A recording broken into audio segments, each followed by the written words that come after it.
Brought to you by Vigor, co-powered by Sensodyne and Vimal.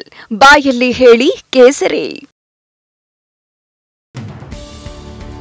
ಕೇಂದ್ರ ಸರ್ಕಾರ ಕರ್ನಾಟಕಕ್ಕೆ ಬರ ಪರಿಹಾರ ಘೋಷಣೆ ಮಾಡಿದೆ. ರಾಜ್ಯಕ್ಕೆ 3,454 ಕೋಟಿ ಬರ ಪರಿಹಾರ ಘೋಷಿಸಿದೆ. ಸುಪ್ರೀಂ ಕೋರ್ಟ್ ಚಾಟಿ ಬೀಸಿದ ಬೆನ್ನಲ್ಲೇ ಪರಿಹಾರ ಘೋಷಣೆಯಾಗಿದೆ. ಕರ್ನಾಟಕ 18,174 ಕೋಟಿ ಬೇಡಿಕೆ ಇಟ್ಟಿತ್ತು.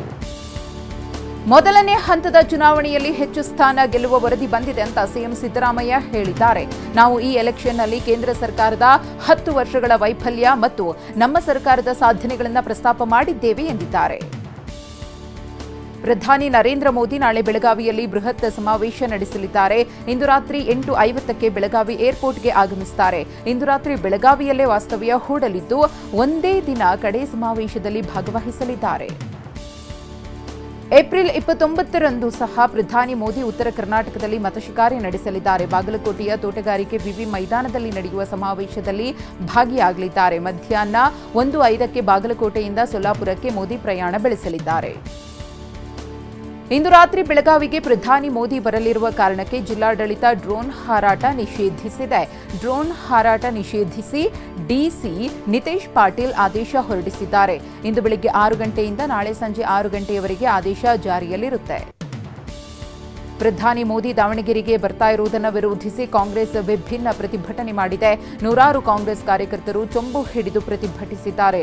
ಕರ್ನಾಟಕಕ್ಕೆ ಚೊಂಬು ಕೊಟ್ಟ ಪ್ರಧಾನಿಗೆ ಧಿಕ್ಕಾರ ಎಂದು ಘೋಷಣೆ ಕೂಗಿದ್ದಾರೆ. ಮೋದಿ ಸಮಾವೇಶದ ದಿನವೇ ಸಿಎಂ ಸಿದ್ದರಾಮಯ್ಯ ಬೆಳಗಾವಿಯಲ್ಲಿ ಮತಯಾಚಿಸಲಿದ್ದಾರೆ. ಚಿಕ್ಕೋಡಿ ಕ್ಷೇತ್ರ ವ್ಯಾಪ್ತಿಯ ಉಗಾರ್ ಖುರ್ದ್ ಬೆಳಗಾವಿ ಕ್ಷೇತ್ರದ ಯರಗಟ್ಟಿಯಲ್ಲಿ ಸಮಾವೇಶ ನಡೆಸಲಿದ್ದಾರೆ. ಎರಡು ಪಕ್ಷಗಳಿಗೂ ಬೆಳಗಾವಿ ಮತ್ತು ಚಿಕ್ಕೋಡಿ ಪ್ರತಿಷ್ಠೆಯ ಕಣವಾಗಿವೆ.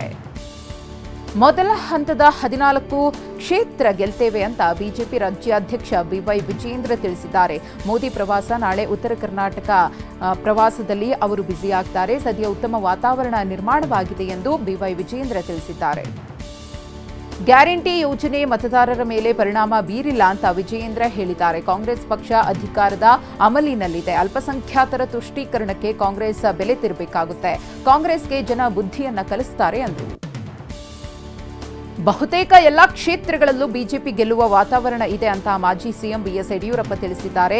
ನಮಗೆ ಹಿನ್ನಡೆ ಆಗುತ್ತೆ ಅಂತ ನನಗೆ ಅನ್ನಿಸ್ತಿಲ್ಲ. ಇಂದು ರಾತ್ರಿ ಬೆಳಗಾವಿಗೆ ಪ್ರಧಾನಿ ನರೇಂದ್ರ ಮೋದಿಯವರು ಬರ್ತಿದ್ದಾರೆ ಎಂದರು. ಮಾಜಿ ಸಿಎಂ ಬಿಎಸ್ ಯಡಿಯೂರಪ್ಪ ನಿವಾಸಕ್ಕೆ ಸಿದ್ಧಗಂಗಾ ಶ್ರೀಗಳು ಭೇಟಿ ನೀಡಿದ್ದಾರೆ. ಶಿವಮೊಗ್ಗದ ವಿನೋಬನಗರ ಬಡಾವಣೆಯ ನಿವಾಸದಲ್ಲಿ ಬಿಎಸ್ವೈ ಕುಟುಂಬ ಶ್ರೀಗಳ ಪಾದಪೂಜೆ ನೆರವೇರಿಸಿದ್ದಾರೆ. ಸ್ವಾಮೀಜಿಗಳನ್ನ ಬಿವೈ ರಾಘವೇಂದ್ರ, ಬಿವೈ ವಿಜಯೇಂದ್ರ ಸ್ವಾಗತಿಸಿದ್ದಾರೆ.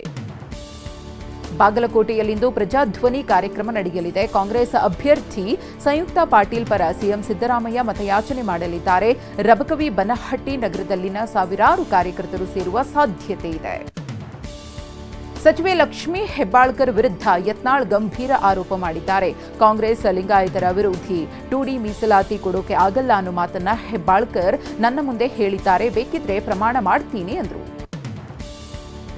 ನೀತಿ ಸಂಹಿತೆ ಉಲ್ಲಂಘನೆ ಆರೋಪದಡಿ ಬಿಜೆಪಿ ಶಾಸಕ ಬಸನಗೌಡ ಪಾಟೀಲ್ ಯತ್ನಾಳ್ ವಿರುದ್ಧ ಕಲಬುರಗಿಯಲ್ಲಿ ಎಫ್ಐಆರ್ ದಾಖಲಾಗಿದೆ.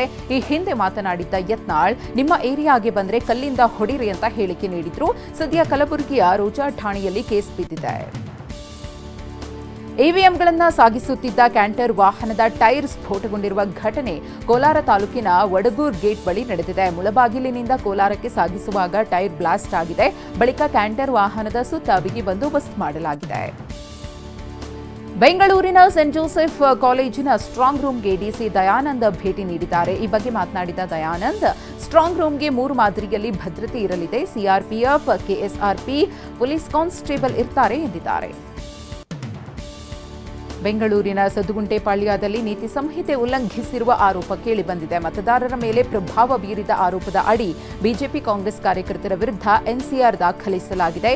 ಮತಗಟ್ಟೆ ಸಂಖ್ಯೆ 91, 92, 93, 94ರಲ್ಲಿ ಘಟನೆ ನಡೆದಿದೆ. ಅಲ್ಪಸಂಖ್ಯಾತರು ಗೋಮಾಂಸ ತಿನ್ನುವ ಹಕ್ಕನ್ನು ಕಾಂಗ್ರೆಸ್ ನೀಡಲು ಬಯಸಿದೆ ಎಂದು ಉತ್ತರ ಪ್ರದೇಶ ಮುಖ್ಯಮಂತ್ರಿ ಯೋಗಿ ಆದಿತ್ಯನಾಥ್ ಆರೋಪಿಸಿದ್ದಾರೆ. ಇದು ಗೋಹತ್ಯೆಗೆ ಅನುಮತಿ ನೀಡಿದಂತಾಗಿದೆ ಎಂದು ಕಿಡಿಕಾರಿದ್ದಾರೆ. ಮಹಿಳೆಯರ ಸಂಪತ್ತು ಕಸಿಯುವುದು ಮತ್ತು ಅದನ್ನು ರೋಹಿಂಗ್ಯಾಗಳು, ಬಾಂಗ್ಲಾದೇಶಿ ನುಸುಳುಕೋರರಿಗೆ ಹಂಚುವುದು ಕಾಂಗ್ರೆಸ್ನ ಉದ್ದೇಶವಾಗಿದೆ ಎಂದು ಉತ್ತರ ಪ್ರದೇಶ ಸಿಎಂ ಆಪಾದಿಸಿದ್ದಾರೆ. ಆಂಧ್ರಪ್ರದೇಶದಲ್ಲಿ ಲೋಕಸಭಾ ಚುನಾವಣೆ ಭರಾಟೆ ಜೋರಾಗಿದೆ. ವೈಎಸ್ಆರ್ಸಿಪಿ ಸಂಸದ ವಿಜಯಸಾಯಿ ರೆಡ್ಡಿ ನೆಲ್ಲೂರಿನಲ್ಲಿ ಪ್ರಚಾರ ನಡೆಸಿದ್ದಾರೆ. ಪ್ರಚಾರದ ವೇಳೆ ವಿಜಯಸಾಯಿ ರೆಡ್ಡಿ ಆಟೋ ಓಡಿಸಿದ್ದಾರೆ. ರಾಹುಲ್ ಗಾಂಧಿ ವಯನಾಡಿನಿಂದ ಸ್ಪರ್ಧಿಸಿರೋ ಬಗ್ಗೆ ಬಿಜೆಪಿಯ ಸ್ಮೃತಿ ಇರಾನಿ ವ್ಯಂಗ್ಯವಾಡಿದ್ದಾರೆ. ಅಮೇಥಿ ಸಂಬಂಧಗಳ ಬಗ್ಗೆ ಮಾತನಾಡಿ ವಯನಾಡಿಗೆ ಹೋಗಿದ್ದಾರೆ. ನಾಮಪತ್ರ ಸಲ್ಲಿಸುವಾಗ ವಯನಾಡನ್ನ ತಮ್ಮ ಮನೆ ಅಂತ ಅಂದ್ರು. ಜನ ಬಣ್ಣ ಬದಲಾಯಿಸುವುದನ್ನ ನೋಡಿದ್ದೆವು, ಈಗ ಕುಟುಂಬಗಳು ಬದಲಾಗ್ತಿವೆ ಎಂದಿದ್ದಾರೆ. ದೆಹಲಿ ಸಿಎಂ ಅರವಿಂದ್ ಕೇಜ್ರಿವಾಲ್ ಬಂಧನ ಖಂಡಿಸಿ ಪ್ರತಿಭಟನೆಗಳು ಮುಂದುವರೆದಿವೆ. ದೆಹಲಿಯ ಲಕ್ಷ್ಮೀನಗರದಲ್ಲಿ ಆಪ್ ಕಾರ್ಯಕರ್ತರು ಅಭಿಯಾನ ನಡೆಸಿದ್ದಾರೆ. ಕೇಜ್ರಿವಾಲ್ ಅವರನ್ನ ಜೈಲಿಗೆ ಹಾಕಿದ್ದಕ್ಕೆ ಮತದಿಂದ ಉತ್ತರ ಕೊಡ್ತೇವೆ ಎಂದಿದ್ದಾರೆ. ಜೈಲ್ ಕಾ ಜವಾಬ್ ಓಟ್ ಸೆ ಎನ್ನುವ ಘೋಷಣೆ ಕೂಗಿದ್ದಾರೆ.